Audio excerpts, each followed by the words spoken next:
Hi guys, and welcome back to my channel. This is Danielle at DC Plans, and I'm here with a rewind plan with me for the week of April 13th through April 19th. I'm using this kit called Daisy Darling from Shop Jessica Hearts. It was her April mystery kit. I am subscribed to her photo subscription kit, and I have to tell you, it's like amazing. Like, I'm obsessed with it. It's so great. I love it so much. I think I get the ultimate kit, and then it has like the ultimate sheet with the glitter headers and the extra labels on it. And then it also has foil overlay. Her overlay this month for this kit was like a hot gold. I paired it with some of the gold from Scribble Prints Co. for the labels and some of the box overlays. Sorry, not labels, some scripts. And then I used like overhead overlay tape from Sticky Essentials, which is also more of like a champagne gold, but I don't think it looks bad together. Full disclaimer, if you do hear some like fuzz in the background, I am filming this with a baby monitor going next to me, so I apologize if you can hear that. But I just bougied it up this week. I wanted to like use a ton of stickers and really challenge myself. The Shop Jessica Hearts kits don't come with like a ton of extra labels and stuff like that, but I was able to make do, and I love the way it turned out. So I'm going to go ahead and speed through putting down the space, and I will be back in a minute.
So I wasn't really sure like where to slow the video down again, because for some reason I keep doing the sidebar like out of order.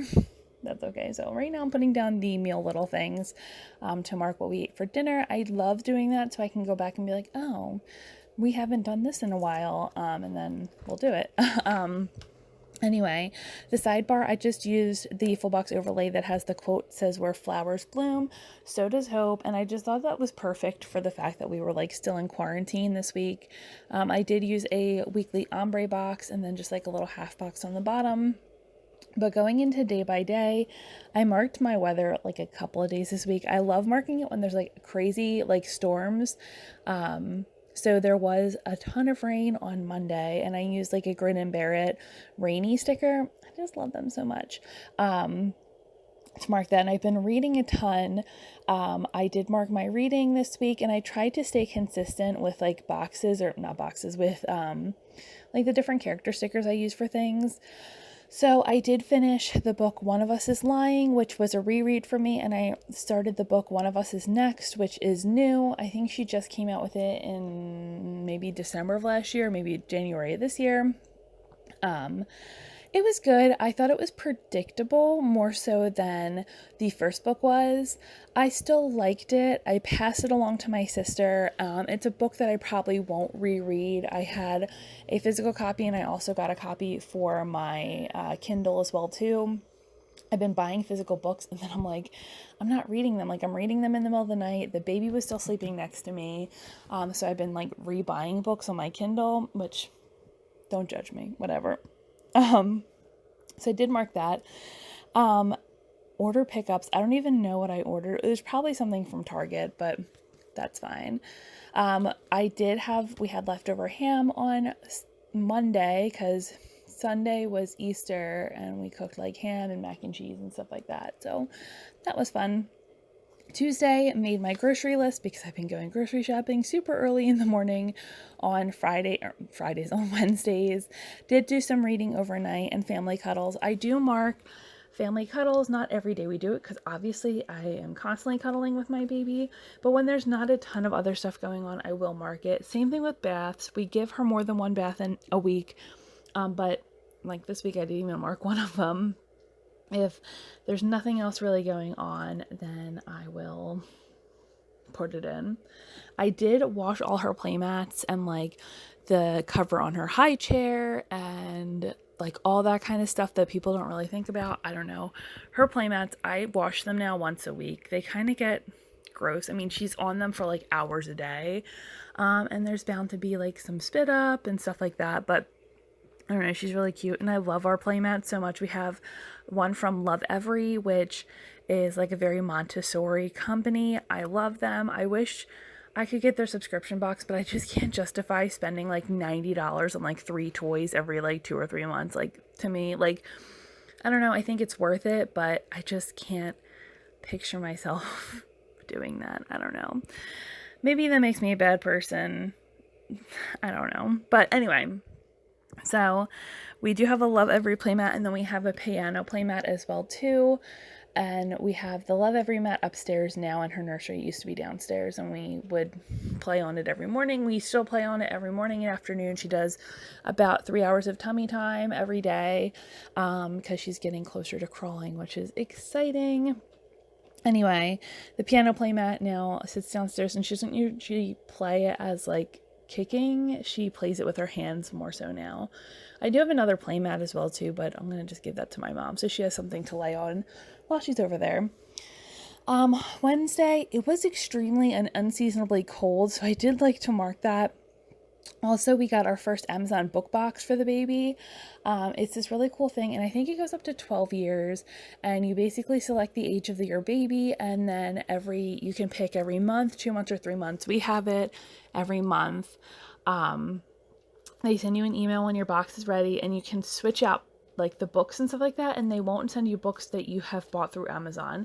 So our first box, I got to curate the 4 books that we got, and it's like $20 for like 4 board books, which is actually pretty good. So for her like other boxes, like there have been books that like Alan has bought or we bought at Target or something, but we've been able to switch them out, and I like love that aspect of it. She obviously has a ton of books, so I'll probably have to go through in like the next couple of months and like retire some of the older ones and make room for some of the newer ones. Did clean the dining room on Wednesday. Our dining room typically just becomes like a catch-all for like all of our packages and good stuff like that. And I worked on the drawer pulls for her dresser, which seems like such a crazy thing to mark, but I'm telling you, we had to go through like 4 different different screws to find ones that like fit the drawer pulls, that weren't too long, that weren't too short, that were the right like thread. It was crazy, but we finally found some, because I switched out. Her drawer pulls were like, that came with the dresser, were just like wood ones that were gray. Not a huge fan. I switched them out to be like those little crystal ones. They're my favorite. On Wednesday, we also had raviolis for dinner. They were so good. We got them from this place called Napolitano Brothers. It used to be called Springfield Pasta Brothers. No, Springfield Pasta Company, I think. Their food is just so good. We get it and like stock our freezer and just pull it out every once in a while. On Thursday, I feel like this is a trend for Thursdays, but I wasn't feeling great, and it's okay to not be okay. So I do like to mark it to remind myself, like, not every day is going to be perfect. I did do some more reading. I finished One of Us Is Next. Like I said, I did pass it on to my sister. I think I gave it to her like on Mother's Day or something. And then I started this book called Well Met, which I was like, this book was written for me. It's like a chick lit summer romance book about a Renaissance fair. And obviously I'm obsessed with the Renaissance fair. We got married there. We go every year, multiple weekends. I just love the Renaissance fair. So I started that book on Thursday. And I absolutely loved it. She's coming out with a second one, and I'm like so pumped. I think it's coming out in like October, which is perfect because it's actually Renaissance season for us, and I don't think our Renaissance fair is happening, but it's okay. Did do some laundry and we got a good nap in, and I went to bed extremely early, and sometimes that's completely okay. You just need a day where you go to bed at like 8 o'clock. It is what it is. Alan worked a half day on Friday. He's been trying to like work not half days every Friday, but like get done work a little bit early to hang out and spend some time together, especially when we were still working on the room. Now he just works a little bit earlier, like he'll work from 8 to 4 when he can, but this was when he was still working until like 5 at night. But we have moved up the baby's bedtime and stuff like that, so it was nice back in the day when he could have like a half day so that he could spend some time with the baby. Now he just gets done work earlier, which is still awesome. I cleaned all her baby toys. I got some like Baby Ganix baby toy cleaning spray and some rags that we'll only use for that so that they don't get dirty with other things. But she just chews on everything right now. So we throw a lot of her teething toys in the dishwasher. All the other things like her jumper, the piano, all just get wiped down pretty much weekly or every other, like 2 times a week or weekly. Jesus Christmas, I can't say it. Did do some Animal Crossing. I think this is the first day I played it, so it's been really fun. I haven't been playing it as much lately. I need to pick it back up again, but that's okay. Alan's birthday was on Saturday, so I wrapped his gifts. We baked a cake. Well, by we, I mean me. And we just spent the day together, like, as a family. It was just nice to have, like, a laid-back day. We had steak for his birthday. I let him pick whatever he wanted, and we made steak, so that was fun. We also did, like, a little movie night. I cannot remember what we watched. Maybe The Bourne Identity. He really likes those movies. But yeah, that was just, I don't know. It was fun. It was his birthday. On Sunday, Alan takes over primary care for the baby, so I slept in and I made some breakfast. And this kid had the longest nap. She slept for like 3.5 hours. It was nuts. But we were able to get like some good stuff done during that time. And then I also on Sunday finished the book Well Met, and I started rereading the Selection series. So I have read the first 3 Selection books, and then I read like the first one of like the spin-off with the kid, and I love the first 3, but like rereading them now, I'm like, oh my god, America, the main character, is so infuriating. Like, she's just really annoying. But Kiera Cass came out with a new book called The Betrothed, so I was like, oh, I have to read these. I thought they were all related. The Betrothed is just a completely different book series. But I read also The Siren, which I loved. The Selection is good, but The Siren, I loved that book so much. I gave it away because I was like, I'm never going to reread this. But again, I have it on my Kindle, but I really enjoyed that book. Betrothed, I will talk about it more later, but I hated that book, but I have to like read the second one because I have to know how it ends. She obviously hasn't come out with it yet, but I don't know. I was pissed off when I found out that it didn't just like end there, but it's the most infuriating book. Anyway, so Sunday I did spend some time reading, and I restarted the selection and going through those 5 books. But anyway, I'm going to go ahead and end this here. Let some music play this out. Don't forget to hit that like and subscribe down below if you enjoyed this video, and hopefully I'll see you guys in my next one. Bye!